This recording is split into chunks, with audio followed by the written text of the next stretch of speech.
What up, guys? Y'all know what it is, man. It's Will P1 back at you again. And this one, guys, I want to do a little different because doing it regular will put in so much information. So I'd rather do it this way, how I've done it before. And we're going to go ahead and talk about this concept that Yangi by GTA Base has put out as a concept. So I think this is really interesting, and I'm going to try to break it down as simple as I can because it is very, very long. But what I'm gonna do is I'm gonna put the source link in the description so you can see it for yourself. And it has a lot of crazy stuff on here that would make sense as for us to actually receive. But most of the stuff is not really on the game, you know what I'm saying? So I'm gonna go ahead and read it to y'all, and I'm gonna put it right here on the screen so you guys can see yourself, because this is some crazy stuff that Yangi really put out, and it's pretty cool. So here it is. So GTA Online, the Los Santos Empire concept update. Sorry, this is cool. It just came out today, August 13, 2021, and it's really cool. So what we're gonna do is we're gonna go and read about it and see what you guys think about this. So what they're saying is to grow your empire. Over the past few years, a GTA Online character has been running a variety of false front legitimate business ventures as a way to launder their criminal cash, a nightclub, a retro arcade, and recently an auto shop. So they build a criminal empire across Los Santos will need more money to justify financial gains to the IRS. You see the point, right? Okay. So that's why they come up with 7 new seemingly innocent business ventures as a way to launder any dirty, bloody money we gain. Purchased from the CEO office and a new financial ventures website, the CEO's desk. You know, like which is similar to the open road for bikers.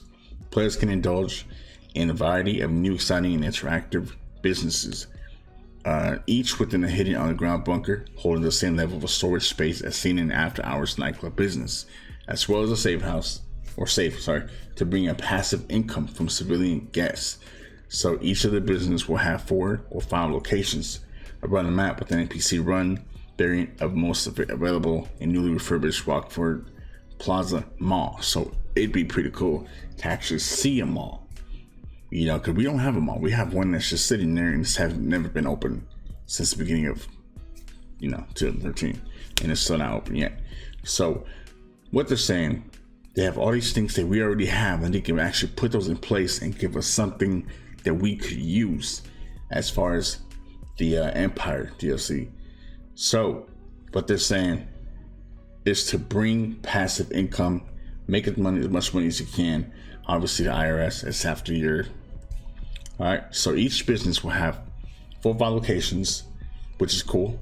And you gotta like go around, run like everywhere, try to find and like I said, an aspect of content tied to them, like the music locker compared to the after hours nightclub. So player businesses will be able to upgrade in order to bring in more overtime revenue from customers. Each upgrade will add a 10% boost to revenue. As the money is flowing, players can hire NPC employees to gather the employees' various types of illicit cargo from across the state to the sold in bulk, much like the after hours nightclub, where only the cargo can also be sold in invite-only lobbies as long as the player invests in all new 1.45 cargo sale jammer and single jammer, and the business they're choosing to sell them from a steep price in the first glance is for something priceless, peace of mind. So that sounds like a lot of information they are really trying to put out, you know what I'm saying? So natural business will be able to customize typical walls, floors, colors, accents available with the Rockstar's recent businesses. It can have a player set to name, really bring in a personal feel. So some of the stuff they wanted to put in here was financial ventures. So the comedy club returns from GTA 4 with the host of comedians, since the players can alternate between, much like the DJ system in after hours. Each comedian has a 20-minute set before the next one comes on. So comedians available from returning from GTA 4, the popular Scottish comedian Frank Boyle brought to tour in Los Santos. So it's just a whole set of things you can actually do where you can actually bring in people and just like do comedy stuff, which I mean, I'm not really interested in all that, but it does make, good sense to actually do something new. But it just talk about like each comedian with the love for sharing the recent news. Russell Howard visits Los Santos to discuss recent events, which flying bikes, island robberies, and clone jetpack fights. There's too much for him to choose from. So just telling you there's different private activities you can actually do. And players can serve drinks and food to patrons to enjoy as they get their laughs from the on-stage talent. The owner can also host an open mic night for players to come on stage and tell their own jokes and tales. Players on stage will have a selection of actions, movement they can perform to make their shows even better. So upgrades, kitchens, better equipment, ingredients, bar stools, lighting, dynamics, color lighting, seats, additions where like VIP seating, microphones, production boxes, Rockport Plaza, counterpart split sides, clothing stores, which is pretty cool too.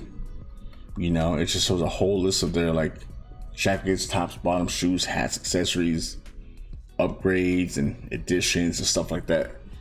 So even restaurants run a food establishment of your choice. So there's a lot of upgrades, additions, the car wash, clean the dirt and grime from Resident Evil's personal vehicles. Not bad. I think that'd be a pretty good add-on. Then they have a hotel, provide residence and shelter for tourists. Now that's what we're talking. That's exactly what we're talking about. Upgrades, more additions, the cinema, play all the favorite classic movies available on GTA Online, screen show available on in-game television. That's a whole lot of things they can actually put in there for upgrades. Additions, the strip club. Players are finally introduced some real competition to Vanilla Unicorn. Let people of varying tastes come to relax and indulge in one life's most popular vices. Players can hire exotic dancers of a gender of their choice. Wow. So the final note says features and conclusions. So as well as the new location listed, the Rockford Plaza will host a variety of existing stores, including ammunition, Bob Mullet, small arcade area, gambling areas, sharing chips with the Diamond Casino. Players can come and go from here as they please, but note the interior of the plaza is weapons-free zone. But players want to play a Payday 2 Mall Crasher style crime spree inside it. Only available at the planning room and apartments. Run and grab what you can, get out of there. And the note set up quick heists which can only be completed once per week. Rewards can vary from 10k of cash to millions to stolen valuables to be fenced off alongside cold hard cash.